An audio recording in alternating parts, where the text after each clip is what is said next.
سلام، خوش اومدید به کانال من محمد موسوی هستم و قراره امروز تو این ویدیو بهتون یاد بدم که یه همچین ادیت های خفن و جذابی رو اونم فقط با موبایلتون بدون هیچ دردسر و زحمت خاصی و فقط با چند تا کار ساده میتونین از این ادیت های باحال و خفن بسازین و ازشون استفاده کنید. اگه شما هم جز اون دسته افرادی هستین که دلتون میخواد کلا تولید محتواتون رو و ادیتاتون رو با موبایلتون انجام بدین و همیشه دلتون میخواسته ادیتای جذاب و خفن و خاصی رو بزنید و ازشون استفاده کنید، توی پیجتون باشه، توی اینستاگرامتون باشه، توی تیک تاکتون ازشون استفاده کنید یا حتی توی ویدیوهای شورت و کوتاه یوتیوبتون ازشون استفاده کنید و بیاید سری کارهای خفن انجام بدین که محتواتون، عکساتون، ویدیوهاتون و کلا کانتنتی که دارین تولید میکنید جذاب‌تر بشه، باحال‌تر بشه. این تکنیکی که قرار امروز بهتون معرفی کنم کمکتون میکنه بیاید با موبایلتون یه همچین ادیت 3D خفن جذابی رو بزنید و ازش استفاده کنید و ببینید حالش رو ببرید. اگه میخواید یه همچین ترفند خفن یاد بگیرید و بتونید با موبایلتون انجامش بدید، حتما با تا ویدیو همراه باشید.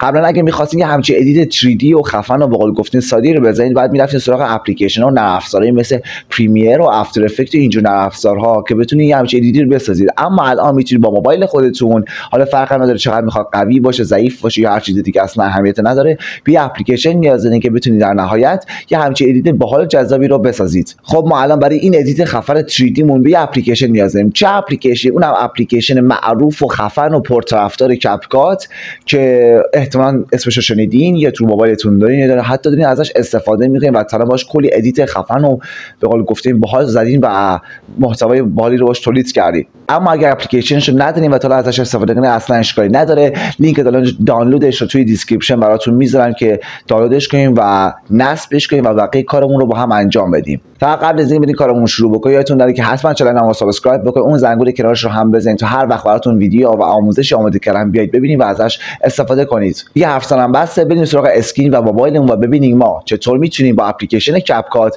بیایم یه همچین ادیت خفنی رو بسازیم. بعد از اینکه وارد اپلیکیشن کپکات شدیم و تصویر مورد نظرتون رو انتخاب کردیم، اون تصویری که می‌خوایم به قول گفتن افکت و ادیت 3D رو بهش اضافه کنید رو انتخاب کردیم، فقط کافیه روی نوار و به قول گفتن تایملاین ضربه بزنید. اگه باز اینجا من زبونم نگیره دوباره، و از منوهای پایین یه سری منوی این پایین داره، روی گزینه استایل بزنید. حالا از بین این همه قسمتی که اینجا داره مثل ارزم به حضور اکسپریشن شو، نمیدونم موشن و اسپلیت و پورتریت و فلان بیسار، ما بقیه به هیچ کدوم کار نداریم، فقط وارد قسمت موشن بشید.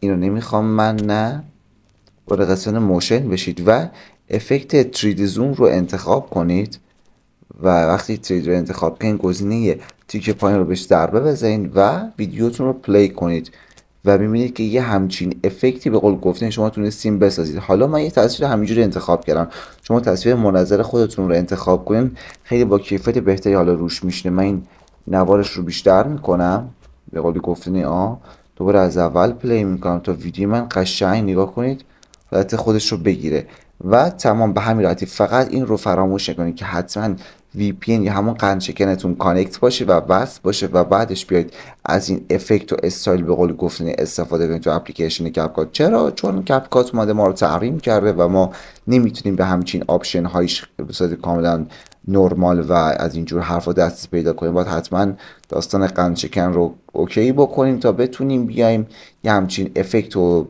از این حرفا ادیت رو بتونیم ازش استفاده کنیم، از این آپشن های کلا اپلیکیشن کپکات و تمام. به همین راحتی الان شما تونستین یه ادیت 3D خیلی باحال بسازید و ازش توی ویدیوهاتون و با گفتن محتوای خودتون استفاده کنید.